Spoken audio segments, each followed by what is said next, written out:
This is Acer Nitro V, one of the best budget gaming laptops in the market. Let's review.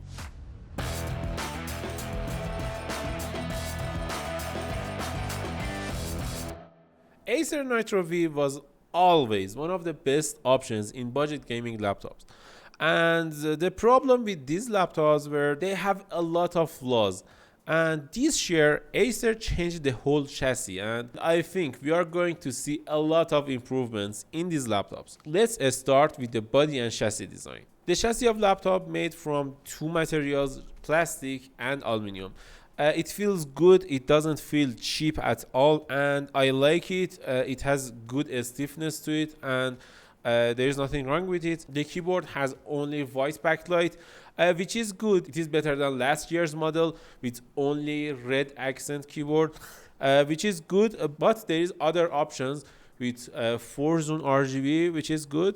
But our model right here has only white backlight keyboard. The keyboard feels good and it feels nice. It has full-size keyboard with numpad, and the layout is almost a standard, and it is okay. The trackpad is plastic. It is not that great, but at least we got a fingerprint scanner on the top left area, which is good, and it's a nice addition to this laptop. But anyway, I suggest you to use a external gaming mouse or external mouse with your gaming laptop, because trackpad is not enough for you. This Nitro V has 3 USB type A ports, one of them placed at the right and 2 of them are placed at the left.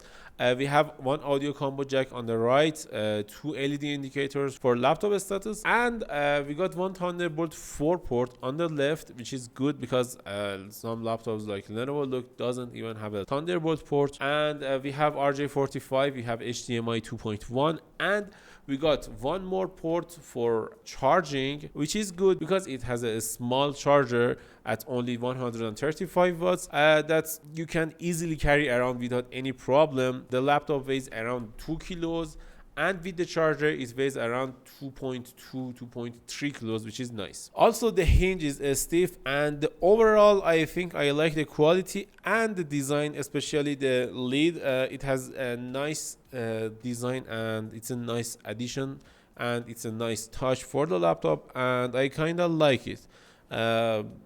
Overall, I can say I like the design of the laptop, and I can give it an 8 out of 10 score. Okay, let's talk about display. The display on this laptop is the weakest point for this laptop. It has a 15.6 inch display at only 250 nits of brightness, which is too low, with 60% sRGB color coverage, which is too low again. It has 144 Hz refresh rate, which is okay, but at this price we have laptops with better screens like Asus TUF and Lenovo Look, and this screen on this laptop at $800, I think it is not that acceptable, but it is okay. Anyway, I'm gonna give this screen a 5 out of 10 score because it doesn't deserve a good score. It's not a good screen. I had problems playing Apex Legends on this machine, and it wasn't a good experience. So let's talk about performance. This laptop right here has Intel Core i7-13620H CPU with RTX 4050. There are other variants with RTX 4060 and RTX 3050 and RTX 2050, which is good. It means you can buy this laptop in other variants and other options with other price points. Like the more expensive model is 4060, but the cheapest model is RTX 2050.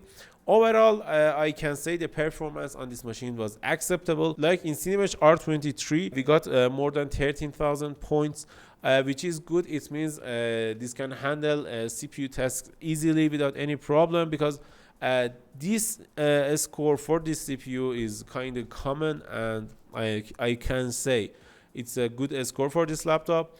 In Cinebench 2024, we had 823 scores, which is okay. We've seen better results with this CPU, but there is nothing wrong with it. The charts you are seeing are based on Cinebench 2024 multi-core score. So this laptop is not that weak in the CPU performance side. But in the GPU, more than 8,000 points for RTX 4050 is just acceptable. And it is not the best, but it is not the worst. It's in the medium area. We also tested Geekbench, as you can see on the screen. The scores are fine, but Geekbench is not that accurate, at least for us. We also tested Time Spy for this machine to see how well it can perform in 3D applications and games, and we got more than 8,000 scores, which is good and almost enough for RTX 4050 in this machine. We also tested content creation workloads like Adobe Premiere.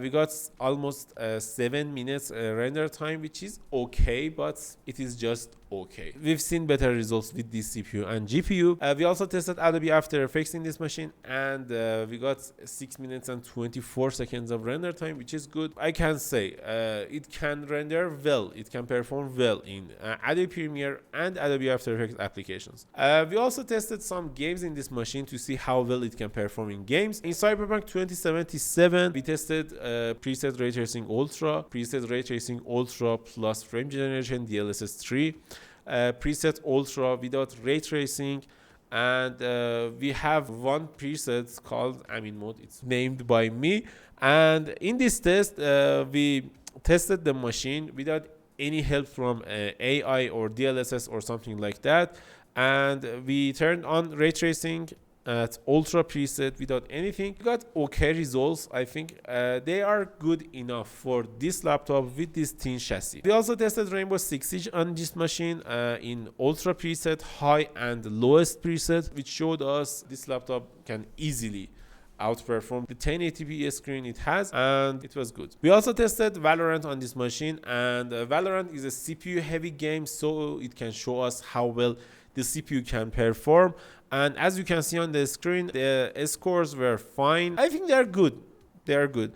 But you're not gonna use 300 frames per second on this machine because it only has Full HD 144 Hz display. We also tested Apex Legends in 2 presets, ultra and low, and I can say the frame rates were above the refresh rate we have, and in average frame rates, which means you can play with this laptop without any problem, and the consistency between frame rates was I think good. The minimum and the maximum wasn't that different from each other, and there is a good composition in this laptop. We also tested Shadow of the Tomb Raider in this machine, and in average we got 93 frames per second, which is one of the good scores I've seen in a 1080p with RTX 4050 laptop. Overall, I can say I was happy with the results in the performance part. I can give it a 7 out of 10 score. As for the speakers, they are just there.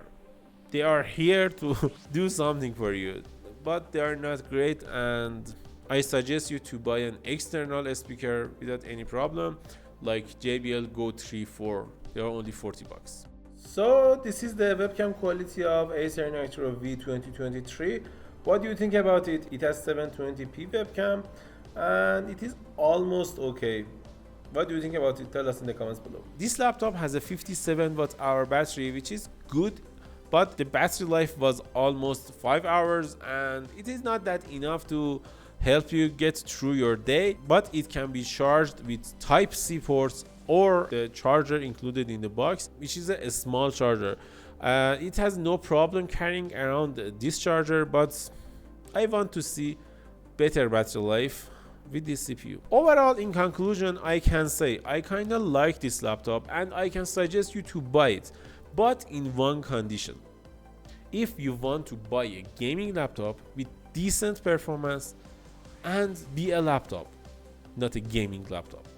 If you want a laptop which is thin enough, light enough for you to carry it around, I think this is one of the good options you can have in the market. But if you are okay with heavier and thicker laptops, you can just go buy a Lenovo Look or Asus TUF easily without any problem and get better performance. What do you think about Acer Nitro V? Tell us in the comments below, and if you like this video, don't forget to like and subscribe.